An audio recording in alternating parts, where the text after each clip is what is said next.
아시안게임 금메달을 획득하고 부상에서 복귀한 이강인이 엄청난 데뷔골을 넣었다. 팀의 핵심 자원인 킬리안 음바페가 이강인을 축하해주며 보인 반응이 화제입니다. PSG는 프랑스 파리의 파르크 대 프랭스에서 열리는 챔피언스리그 조별리그 F조 3차전 AC 밀란과 맞대결을 치러 3대0으로 승리했습니다. 이강인 선수는 벤치에서 출발했고 PSG는 킬리안 음바페, 콜로 무아니, 우스만 덴벨레를 최전방에 자리시켰고 비티냐, 마누엘 우가르테, 워렌 자이르 에머리를 중원에 세웠는데요. 경기 초반 비교적 팽팽한 흐름이 이어졌지만 이내 PSG가 중원을 장악했고 전반 32분 음바페, 후반 8분 콜로 무아니가 연달아 득점을 터뜨리며 2대0으로 앞서 나갔습니다. 이강인은 후반 26분 우스만 덴벨레와 교체로 투입됐는데요. 오른쪽 측면 공격수로 나선 이강인은 공을 받아 동료들에게 연결하는 등 활발하게 움직였습니다.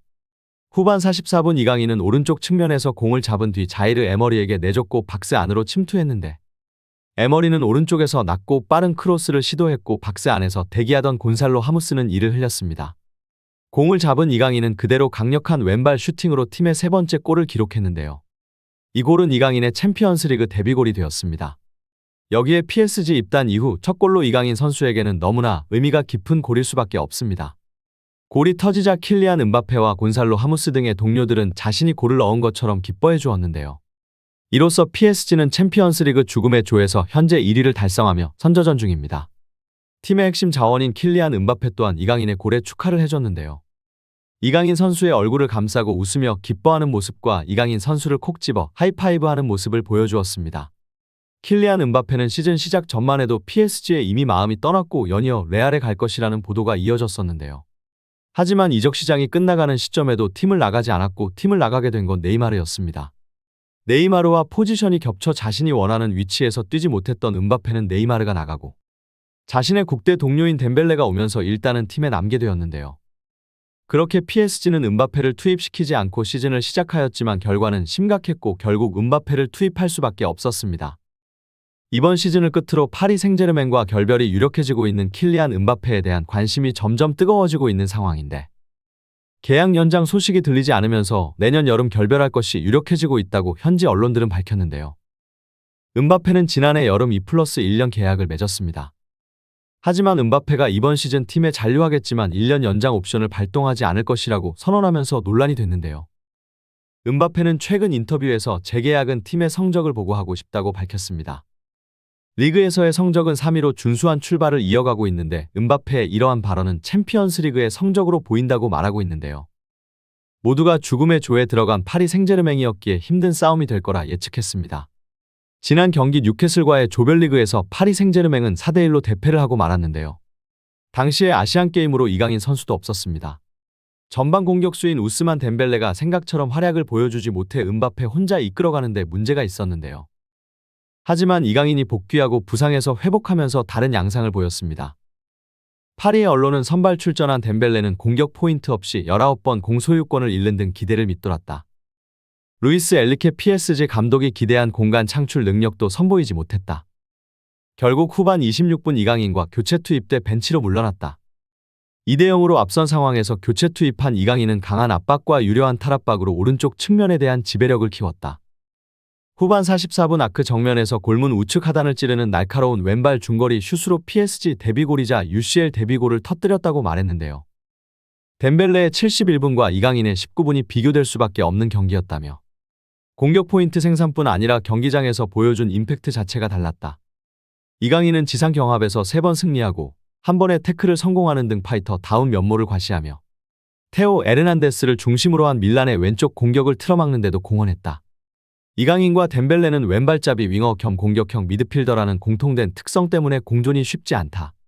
프랑스 국가대표인 덴벨레는 엘리케 PSG 감독의 신뢰 속 리그앙 8경기, UCL 3경기 총 11경기 770분을 뛰었다.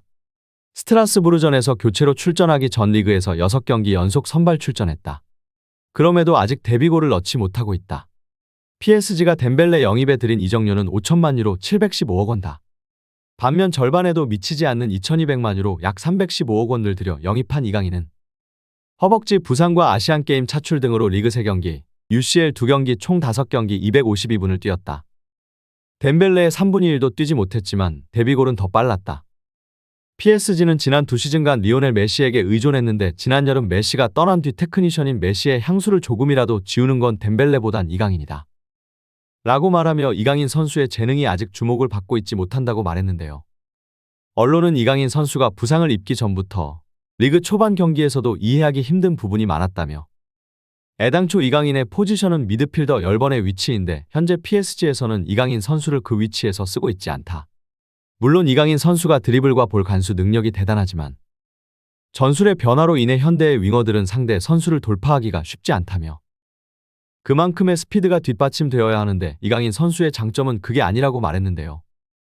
엘리케 감독이 스페인에서 쓰던 선수들을 중앙 미드필더에 애용하면서 이강인을 음바페 덴벨레의 대체자로 쓰고 있다고 말했습니다. 이강인 선수는 풀타임으로 쓰지 않아도 그 적은 시간 만에 자신의 능력을 입증시키는 놀라운 선수인데 루이스 엘리케 감독은 아직 활용을 잘 못하는 것 같다고 지적했습니다. 이강인의 이날 골은 한국 축구에도 의미가 큰 골이었는데요. 이강인은 손흥민과 함께 만 22세 나이에 UCL 본선 무대에서 데뷔골을 넣은 둘뿐인 한국 선수로 어깨를 나란히 했습니다. 손흥민 선수는 레버쿠젠 소속이던 2014년 10월 1일 벤피카를 상대로 한국인 UCL 최연소 데뷔골 기록을 썼는데 당시 손흥민 선수의 나이는 만으로 정확히 22세 3개월이었습니다. 10년 가까운 세월이 지난 이날 이강인 선수가 손흥민 선수에 근접한 기록을 냈는데요. 경기가 열린 현지 시간인 25일을 기준으로 이강인 선수의 나이를 계산하면 22세 8개월 13일이었습니다. 게다가 이강인 선수는 전문 골잡이인 손흥민 선수와 달리 공격 전개에 치중하는 미드필더입니다. 이날 골에는 숨겨진 비밀이 하나 더 있었는데요. 25년 전인 1998년 프랑스 월드컵 2조 3차전 한국과 벨기에의 경기. 후반 27분 하석주의 프리킥에 유상철이 몸을 날려 오른발 슈팅에 동점골을 만들어낸 바로 그 경기장이 파르크 대 프랭스였습니다. 지금은 고인이 된 유상철의 슛돌이 제자 이강인이 파리 생제르맹 유니폼을 입고 5경기 만에 데뷔골을 만들어냈고 그 장소 역시 PSG의 홈구장인 파르크 대 프랭스인 겁니다. 파리의 팬들 또한 이강인 선수의 골에 열광했는데요. 골을 넣은 순간 이강인의 이름을 외치며 환호했고 경기 이후에 팬들은 카타르 알아라비로 떠난 마르코 베라티보다 더 낫다며 이강인의 발전 가능성을 기대했는데요.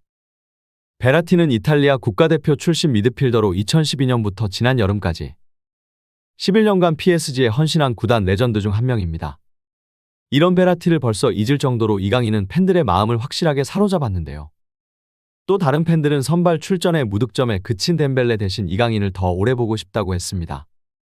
덴벨레를 그만 보고 싶다라면서 이강인이 선발 출전할 자격이 있다고 주장했습니다.